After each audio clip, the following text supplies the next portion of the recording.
월세 반값에도 세입자가 안 들어옵니다.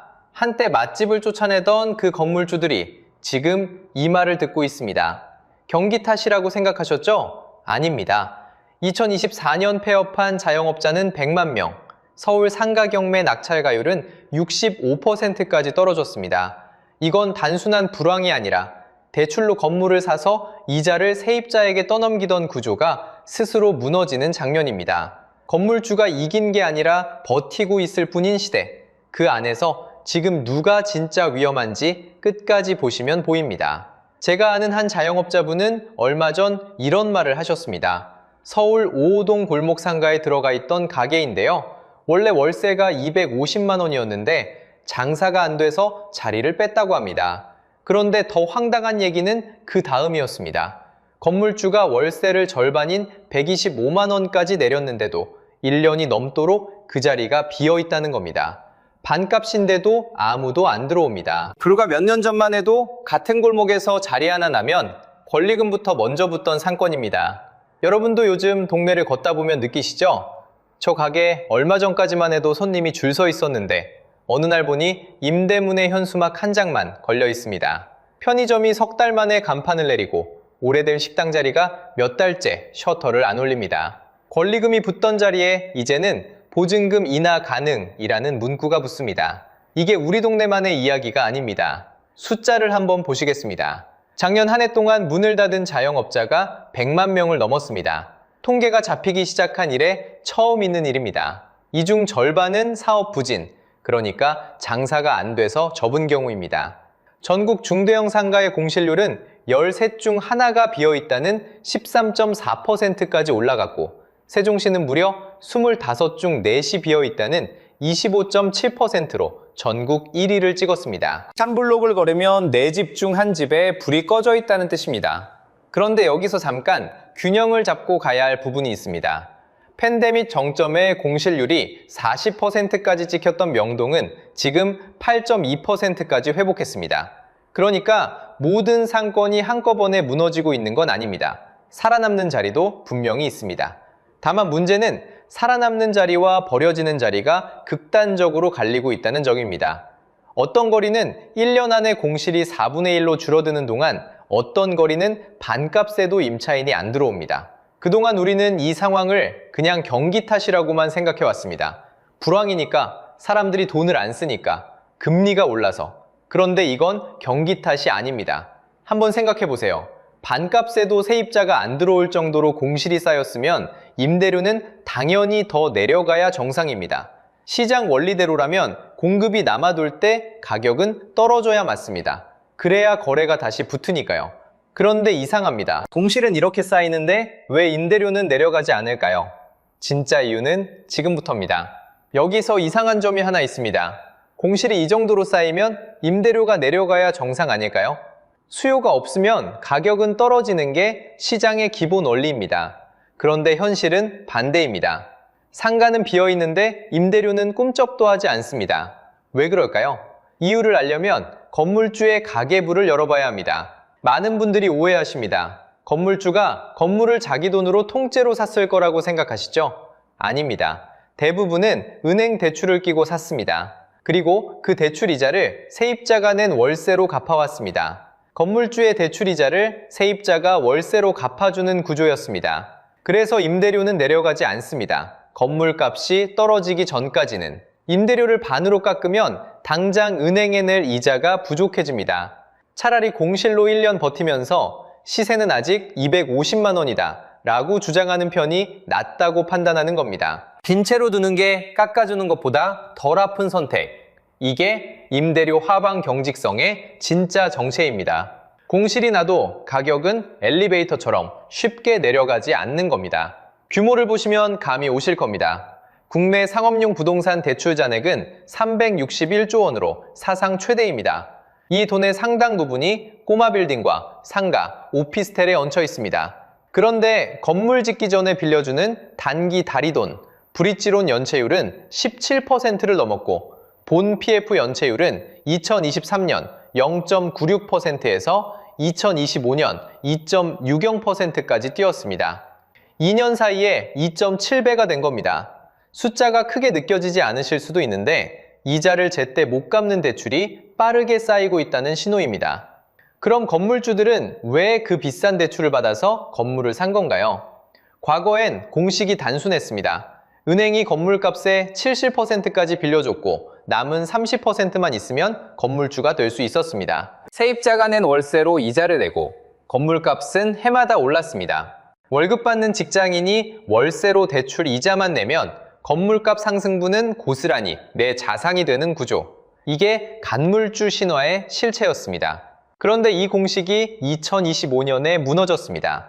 금융당국이 상가와 오피스텔 대출 한도를 기존 70%에서 40%로 낮췄습니다. 70에서 40으로 반토막 난 겁니다. 신규 대출의 상환여력 기준도 1.3에서 1.4배로 강화됐습니다.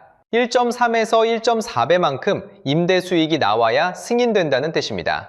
새로 사기도 기존 대출을 갈아타기도 어려워졌습니다. 문제는 과거의 70%를 꽉 채워 대출받은 건물주들입니다. 금리가 오르면서 이자만 월 수백만 원씩 나가는데 세입자는 폐업했고 새 세입자는 반값에도 안 들어옵니다. 버티려 해도 은행 이자는 한 달도 기다려주지 않습니다. 제가 아는 한 자영업자분은 이렇게 말하더군요. 건물주님이 월세 깎자는 얘기엔 절대 응답을 안 하시는데 대출 갈아탔다는 얘기는 요즘 3번이나 들었다고요.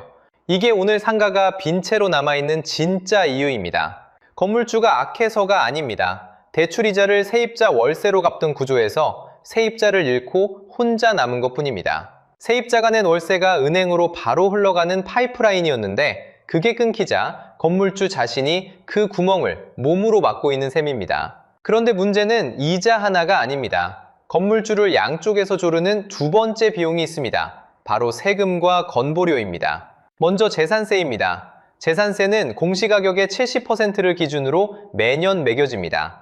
즉 10억짜리 건물이면 7억을 기준으로 세금이 붙는다는 뜻입니다. 건물값이 오를 때는 세금도 같이 올라가는데 공시가격은 한 번 오르면 잘 내려오지 않습니다. 공실이 늘고 월세가 반값으로 떨어져도 세금 보지서는 작년 수준 그대로 날아옵니다. 그리고 많은 분들이 오해하시는데 소규모 건물주는 대부분 종부세를 내지 않습니다. 종부세는 상가 토지 공시지가 합산이 80억을 넘는 경우에만 부과됩니다. 우리가 흔히 말하는 꼬마 빌딩 건물주는 재산세까지만 냅니다. 그래서 부담이 적을 것 같지만 진짜 무서운 항목은 따로 있습니다. 바로 건보료입니다. 건물주 대부분은 지역가입자입니다. 지역가입자 건보료는 소득과 재산을 합쳐서 매깁니다. 임대소득이 1억만 발생해도 건보료가 다시 조정됩니다. 건물값이 공시가격에 반영되면 월세가 반값이 되어도 건보료는 그대로 나옵니다. 버는 돈은 줄었는데 나가는 돈은 그대로입니다. 건물주도 누수 걱정에 방점 모릅니다. 그러면 건물주만 억울한 거 아니냐고요? 지금부터가 반전입니다. 건물주만 눌리는 게 아닙니다. 세입자도 똑같이 눌리고 있습니다. 배달앱 중개 수수료가 매출의 7.8%입니다. 여기에 카드 수수료 3%가 더해집니다. 회책 기준으로 매출 대비 총 플랫폼 수수료는 16.9%에서 29.3%까지 빠져나갑니다. 업주가 직접 부담하는 배달비는 한 건당 1,900원에서 3,400원입니다. 할증이 붙으면 배달비가 중개 수수료보다 커지는 역전까지 벌어집니다. 세입자는 손님을 배달앱에 뺏기고 건물주는 세금과 건보료에 뺏깁니다. 한 지갑을 양쪽에서 터는 구조입니다. 실제로 2025년 상반기 오프라인 매출은 전년 대비 0.1% 마이너스를 기록했습니다.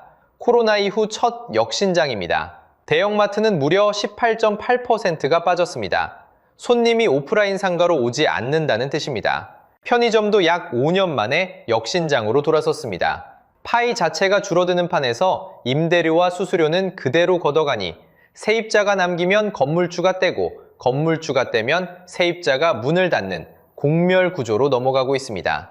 누구도 악인으로 태어나지는 않습니다. 기계적 추심만 강조되던 구조에서는 반론 자체가 설 자리가 없었을 뿐입니다. 건물주도 자영업자도 배달 라이더도 같은 파도 위에 서 있습니다. 자, 이제부터가 진짜 반전입니다. 건물주가 임대료를 안 내리고 버티기로 일관한 결과 이제는 건물 자체의 값이 무너지기 시작했습니다. 서울 상가 경매장 낙찰가율을 한번 보시죠. 2022년만 해도 119.4%였습니다. 감정가 10억짜리가 경매장에서 11억 9천에 팔리던 시절입니다. 사겠다는 사람이 줄을 섰던 거죠. 그런데 2023년 99%로 떨어지더니 2025년에는 65%까지 주저앉았습니다. 10억짜리가 6억 5천에도 겨우 팔린다는 뜻입니다. 불과 3년 사이에 벌어진 일입니다. 더 충격적인 건 물건 숫자입니다. 서울 상가 경매 진행 건수가 2025년에 10년 만에 3,000건을 돌파했습니다. 팔려는 사람은 줄을 섰는데 사려는 사람이 사라진 겁니다. 개별 사례는 더 참혹합니다. 경기 시흥 근린상가 한 건은 낙찰가율이 9.8%까지 내려갔습니다. 감정가 6억 3천짜리가 6천만 원대에 넘어간 겁니다. 송파 문정동 건물은 9차 유찰 끝에 감정가의 15%, 3,900만 원에 낙찰됐습니다. 서울 송파 한복판에서 벌어진 일입니다. 여기서 포스터에 붙일 만한 문장 하나 드리겠습니다.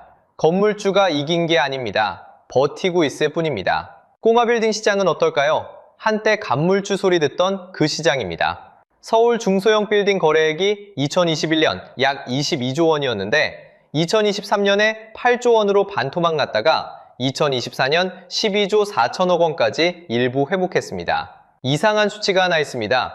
평당 거래 가격은 오히려 17.5% 올랐다는 겁니다. 거래는 반토막인데 값은 올랐다. 팔리는 물건만 팔린다는 뜻입니다. 강남 같은 목 좋은 자리만 거래되고 나머지는 사려는 사람이 없다는 얘기입니다. 시장이 쪼그라들면서 똘똘한 한 채로 쏠리고 나머지는 통째로 버려지는 양극화입니다. 10억에 샀던 건물이 경매장에서 6억에도 안 팔리는 시대. 값을 끝까지 버티던 사람이 먼저 출구를 잃는 상황. 이게 지금 한국 상가시장의 민낯입니다. 그런데 이게 끝이 아닙니다. 바다 건너 일본을 한번 보시죠. 일본 총무성과 민간조사에 따르면 일본 지자체의 약 43%가 소멸 위기로 분류됐습니다. 홋카이도 유바리시는 석탄 산업이 무너진 뒤 2007년 재정 파탄을 선언했고 삼정가 전체가 셔터를 내린 유령거리로 변했습니다. 사람들이 그냥 빠져나간 겁니다. 한국도 2025년 초고령 사회로 진입했고 일본이 먼저 지나간 길을 더 빠른 속도로 뒤따라가고 있다는 분석이 나옵니다. 지금 비어가는 상가는 경기 문제가 아니라 사람이 사라지는 나라의 풍경일 수 있다는 겁니다. 그럼 이 상황에서 세입자, 예비 투자자, 기존 건물주는 무엇을 봐야 할까요? 절망만 남기고 끝내지 않겠습니다. 지금 바로 기억해야 할 세 가지를 번호로 정리합니다. 첫 번째, 착한 임대인 세액공제입니다. 건물주가 기존 임차인의 월세를 내려주면 깎아준 금액의 70%를 소득세나 법인세에서 직접 빼줍니다. 이 제도는 2025년 말까지 연장됐습니다. 이게 왜 중요하냐면 세입자 입장에서 협상카드가 생겼다는 뜻입니다. 사장님, 그냥 깎아달라가 아니라 깎아주시면 그중 70%는 세금에서 돌려받으십니다 라고 말할 수 있습니다. 건물주에게도 실익이 있는 제한이 되는 겁니다. 서울시는 여기에 더해 상생협약을 맺은 건물주에게 건물 보수, 안전점검 명목으로 최대 3천만 원까지 지원합니다. 제도는 이미 있습니다. 모르면 못 씁니다. 두 번째, 상가를 주택으로 바꾸는 용도 변경입니다. 근린생활시설을 다가구주택이나 단독주택으로 바꾸는 건 허가가 아니라 신고로 가능합니다. 1층 공실 상가를 원룸으로 돌리는 선택지가 현실적으로 열려 있다는 얘기입니다. 공실로 버티면서 세금만 내는 것보다 주거 수요가 있는 동네라면 용도를 바꿔 월세를 다시 받는 게 낫습니다. 건물주만의 이야기가 아닙니다. 동네 1층이 비어서 우범화되는 걸 막는 길이기도 합니다. 세 번째, 그리고 가장 중요한 이야기입니다. 낙찰가율 65%라는 숫자를 신호로 읽으세요.